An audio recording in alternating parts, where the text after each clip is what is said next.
No hay nada en el mundo que yo pueda explicar, especialmente para los hermanos colombianos, y lo digo esto sin ninguna carga de ironía, me pueden ustedes creer o no, pero lo digo sin ninguna carga de ironía, nada les saca del corazón a ellos que yo los insulté. Pero yo en mi interior, en mi absoluta buena fe y en mi conciencia, tengo totalmente claro que no hubo insulto de ninguna naturaleza, que estaba hablando en términos futbolísticos.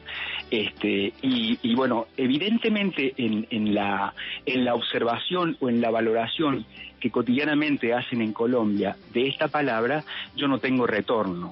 Y si cabe, pues vaya la disculpa. De todos modos, mi intención y mi observación tuvo que ver con una mala intención, valga la redundancia, futbolística, desde el punto de vista futbolístico, y que nada tiene que ver con otras cuestiones.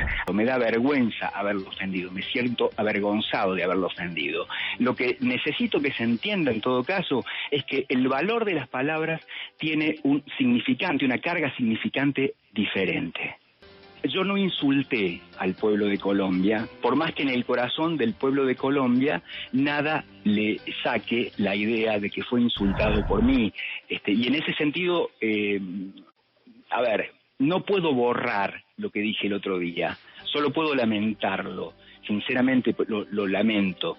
Lo que ocurre es que yo estaba hablando de otra cosa.